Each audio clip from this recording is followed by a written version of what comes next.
hadrati sayyidina Rasulullah Muhammad ibn Abdullah wa ala alihi wa sahbihi wa qarabatihi zurriyatihi ajma'in wa tabi'in wa tabi'at tabi'in al-awliya wa syahadu wa sadahin khususan lil imami qutbil maqami sultanil awliya Sayyidi Syekh Abdul Qadir Qutbil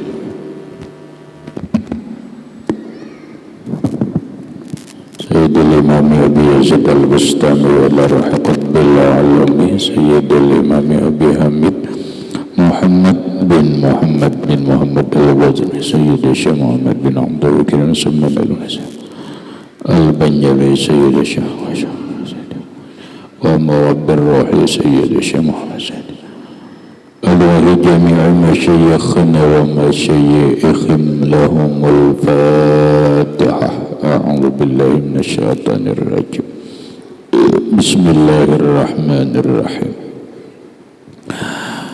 الحمد لله رب العالمين الرحمن الرحيم مالك يوم الدين إياك نعبد وإياك نستعين اهدنا الصراط المستقيم صراط الذين أنعمت عليهم غير المغضوب عليهم ولا الضالين آمين السلام عليكم ورحمة الله وبركاته بسم الله الرحمن الرحيم الحمد لله رب العالمين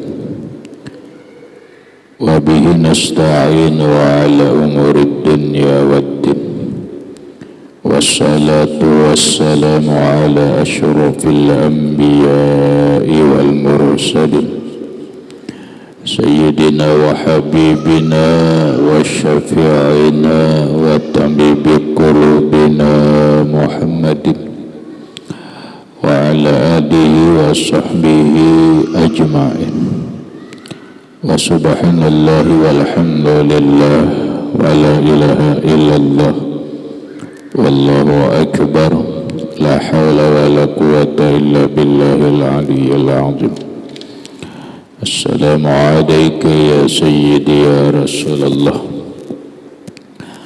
السلام عليك يا سيدي يا حبيب الله السلام عليك يا سيدي يا خير خلق الله السلام عليك يا إمام الأنبياء والمرسلين السلام عليك يا ختم النبيين السلام عليك يا رحمة للعالمين السلام عليك أيها النبي ورحمة الله وبركاته. Puji dan syukur kita panjatkan kehadirat Allah Subhanahu wa Ta'ala yang mana dengan limpahan rahmat, taufik, hidayah, inayah serta riayahnya kita dapat berkumpul kembali di dalam ruangan masjid yang mulia ini dengan satu tujuan dan niat yang sama, yaitu menambah ilmu pengetahuan agama lewat pengajian kuliah ba'dal maghrib yang selanjutnya semoga Allah Subhanahu wa Ta'ala memberikan taufik dan hidayahnya kembali kepada kita sehingga kita dapat mengamalkan apa yang kita kaji pada malam ini, amin. Bapak-bapak, ibu-ibu, hadirin wal hadirat rahimakumullah, menyambung kajian kita tentang surah Al-Fatihah dan diawali dengan membahas tentang Bismillahirrahmanirrahim. Yang lewat kita mengkaji hadis atau perkataan Ikrimah, sahabat Nabi, anak daripada Abu Jahal. Berikut Di antara penjelasan beliau bahwa awwalu ma khalaqallahu al-lawha wal kalam amarallahu al-qalam fajara 'ala al-lawhi bima huwa kainun ila yaumil qiyamah fa awwalu ma kutiba 'ala al-lawhi bismillahirrahmanirrahim. Kata Ikrimah, pertama kali yang Allah ciptakan makhluk adalah Lauhul Mahfuz dan Qalam. Allah Subhanahu wa ta'ala memerintahkan qalam. Kalau bahasa kita, qalam ini adalah pena. Allah memerintahkan pena ini agar menggoris fajara 'alal lauhi bima huwa kainun ila yaumil qiyamah, sehingga qalam itu menggoris di atas lauhul mahfuz dengan apa yang sudah ditetapkan oleh Allah dengan ketentuan sampai hari kiamat. Atau dengan kata lain, bahwa apapun yang terjadi dalam kehidupan kita ini sudah ada gurisannya, yang mana gurisan itu diguris oleh qalam, tertulis di Lauhul Mahfuz. Sehingga dengan bahasa lain, manusia itu punya catatan tersendiri. Manusia itu punya cerita hidup tersendiri dan tidak pernah sama ceritanya dengan orang lain, sekalipun kembar. Jangankan orang lain, jangankan bersaudara, orang kembar saja pun cerita hidupnya berbeda. Tulisan gurisan hidup yang tertulis di Lauhul Mahfuz itu berbeda. Nah, sehingga manusia menjalani hidup ini sesuai apa yang sudah tertulis, termaktub di Lauhul Mahfuz. Semuanya sudah ada. Semua sudah ada. Paling menjadi pertanyaan kepada kita, apakah yang sudah tergoris di Lauhul Mahfuz, apakah yang sudah tercatat di Lauhul Mahfuz itu bisa berubah atau kada? Ya, jawabannya Allah berfirman dalam Al-Quran, yamhullahu ma yasha wa yusbitu wa indahu ummul kitab. Allah bisa saja menghapus atau menetapkan ketentuan itu. Ini yang disebut dengan qadar atau takdir mu'allaq. Ketentuan-ketentuan hidup yang disebut dengan mu'allaq. Arti mu'allaq itu adalah yang dia bisa berubah. Dia bisa berubah. Namun wa indahu ummul kitab, di sisi Allah sendiri ada ketentuan kitab. Artinya ini ada yang disebut dengan takdir mubram. Ada takdir mu'allaq, ada takdir mubram.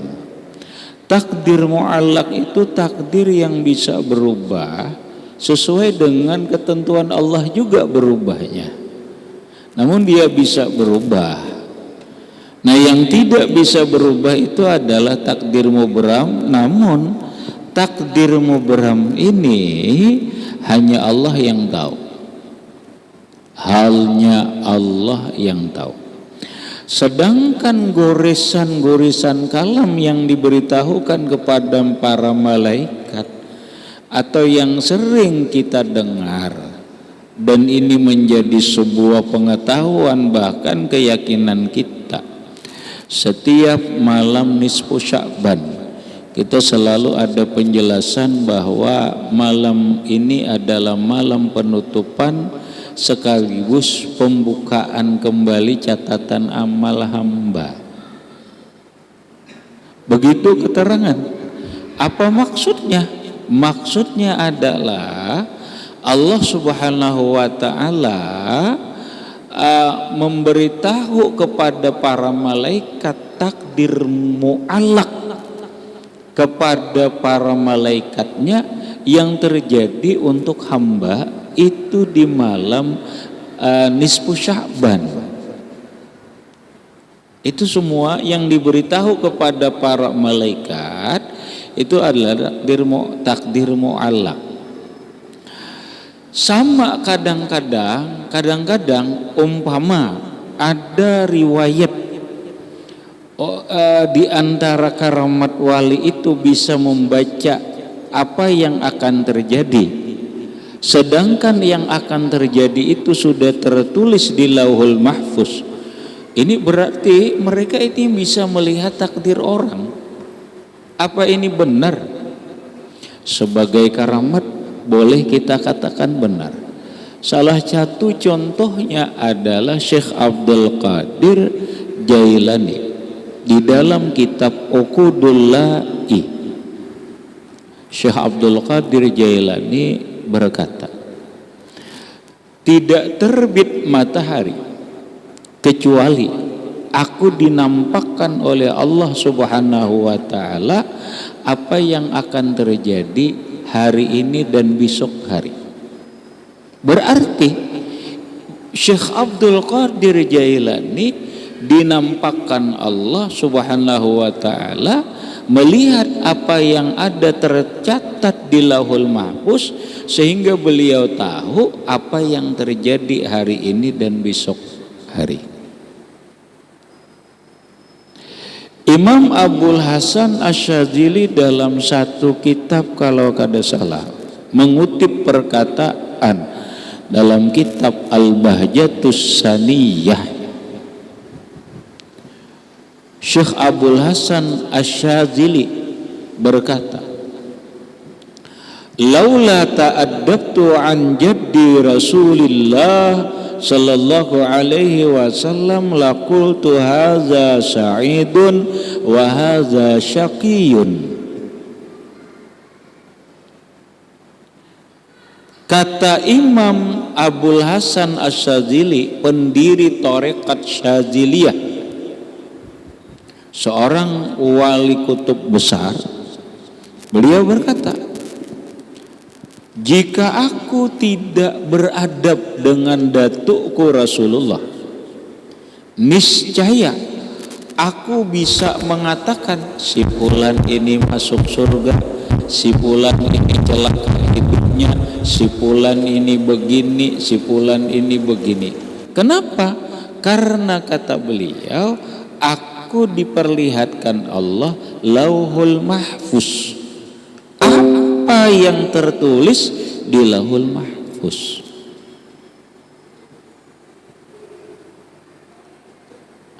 Nah, ini oleh para ulama disebut takdir mu'allaq, bisa berubah. Salah satu bukti berubahnya begini. Zaman Syekh Abdul Qadir Jailani radhiyallahu an. Ini ada di dalam beberapa kitab manaqib Syekh Abdul Qadir, di antaranya adalah Uqudullahi, kemudian Al-Bahjatul Asrar tentang manaqib Syekh Abdul Qadir Al-Jilani. Suatu hari seorang pedagang, ulun lupa ngarannya, boleh kita namai Abdullah lah, ingin berdagang dari Baghdad ke Syam, ke Suriah. Kalau boleh dikatakan ini bisnis antar negara. Walaupun Baghdad itu kan Irak, dengan Suriah itu bertetangga. Tetapi boleh dikatakan bisnis antar negara, sama kita lawan Malaysia kan bertetangga, Brunei bertetangga, Singapura bertetangga, rumpun Nusantara. Sudah kebiasaan orang dulu kalau ingin berdagang biasanya berkonsultasi kepada ulama. Walaupun kadang-kadang bingung juga, kenapa berkonsultasi lawan ulama? Memang ulama mengerti ilmu dagang? Kan begitu? Ya boleh jadi ada hal-hal yang lain yang berkaitan dengan prospek bisnis seseorang. Ya ada-adalah masyarakat kita. Ini Abdullah, walaupun sebenarnya Abdul Muzaffar atau pokoknya namanya lo nggak ingat. Kita ambil nama Abdullah lah. Abdullah ini datanglah ke peguruannya, bukan ke Syekh Abdul Qadir, tapi ke gurunya. Ke gurunya Syekh Abdul Qadir Al-Jilani yang bernama Imam Hamad bin Muslim Ad-Dabbas. Syekh Abdul Qadir Jailani itu banyak guru. Bidang fikihnya, nahuknya, sorobnya, akidahnya dan seterusnya. Tapi ada guru beliau khusus dalam bidang tasawuf, dalam bidang kema'rifahan, dalam bidang ketuhanan atau dalam bidang suluk, yaitu Imam Hamad bin Muslim Ad-Dabbas. Ini gurunya Syekh Abdul Qadir Jailani dalam bidang tasawuf dan ma'rifat. Datanglah Syekh Abdullah ini ke rumah Imam Hamad bin Muslim Ad-Dabbas. Ketok pintu, assalamualaikum, waalaikumsalam. Persilahkan masuk. Duduklah Abdullah ini di hadapan Syekh Al-Imam Hamad bin Muslim Ad-Dabbas. Bahasa kita ujar sidin, apa kabar? Enggih pun guru, alhamdulillah baik. Apa hajat, maksud dan tujuan bersilaturahmi? Enggih, ulun ada nang ditakunakan. Ulun pun hendak berjualan, berdagang, bisnis ke Syam. Bahari kan tempat perdagangan terbesar itu Syam, Suriah, ada pelabuhannya. Ulun pun hendak berdagang ke sana. Menurut sampian bagaimana? Apa ulun harus terus berdagang berangkat apa tidak? Lalu oleh Imam Hamad bin Muslim Ad-Dabbas berkata, la tazhab, ikam kadusah tulak, kamu kadusah tulak. Karena apabila engkau berangkat ke negeri Suriah berbisnis, ikam mujasidin akan mengalami kerugian, bahkan nyawamu terancam. Itu kan aneh nih. Tapi ini bukan omongan orang biasa. Ini omongan gurunya Syekh Abdul Qadir, seorang wali besar. Inggih pun guru, maka ulun minta izin, permisi, silahkan ya guru. Keluar dari rumah Imam Hamad bin Muslim Ad-Dabbas, Syekh Abdullah ini rasa sedikit kecewa. Kenapa? Kada sesuai ekspektasi orang ini, kada sesuai apa yang diharapkan, kada sesuai apa yang diinginkan.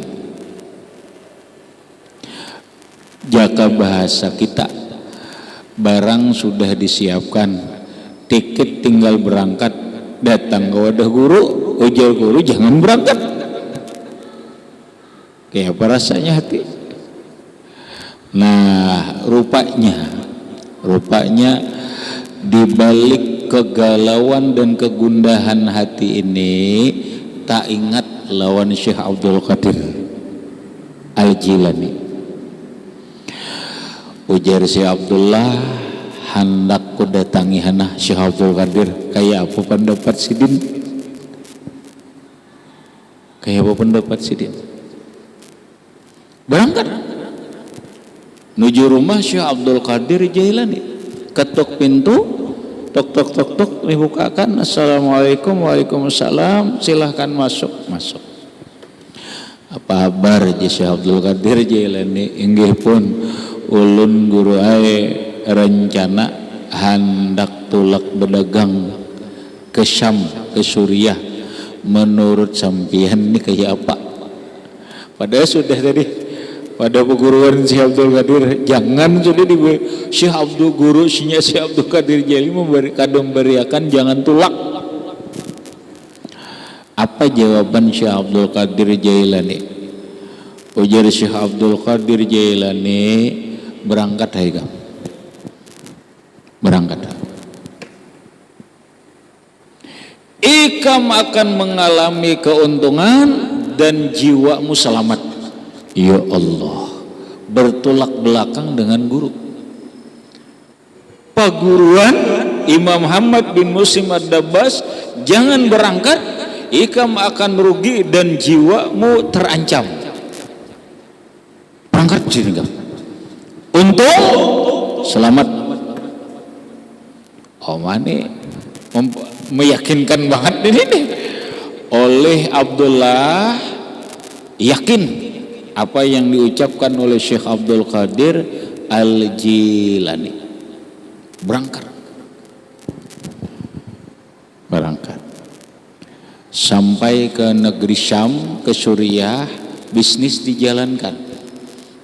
dijalankan sehari, 2 hari, 3 hari, akhirnya selesai. Apa selesainya? Tidak ada apa-apa, tidak ada masalah apa-apa, cuman dapat keberuntungan, untung besar. Jika orang sekarang mungkin akan membawa keuntungan ratusan juta. Ini bukan hanya 100 apa, bisnis antar negara nih. Ini untung besar. Persiapan pulang ke Baghdad. Isuk pulang. Malam ini nginap di mana? Terserah aja. Di apa usia orang ini di rumah singgah kah? Di penginapan kah? Ngarannya di hotel kah? Nang penting bahari kada di hotel. Nang ada hanya penginapan. Menginaplah di sebuah penginapan. Barabah santai, bahasa kita ini baca tata barang, duit disimpunakan, akhirnya simpun sudah duit di tas.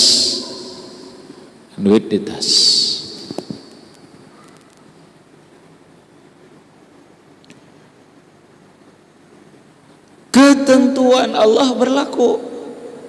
Ini Abdullah anak kami ke WC. Demi untuk keamanan, duit dibawa, tas ini dibawa. Dakwa kada kau jauh pada awak duit nilai dakwa. Diandaklah kami kan kada mungkin diandak ke higa. Kami dibawa ke dalam WC. Bukan di luar, bawa dalam WC kami. Rupanya setelah kami kada ingat di tas tadi membuur keluar. Mengkita WC di sini, masjid ini muntas WC duit kada belanggar jam dulu. Ada nama ambil udah hilang katanya, wallahualam ada nama ambil dulu.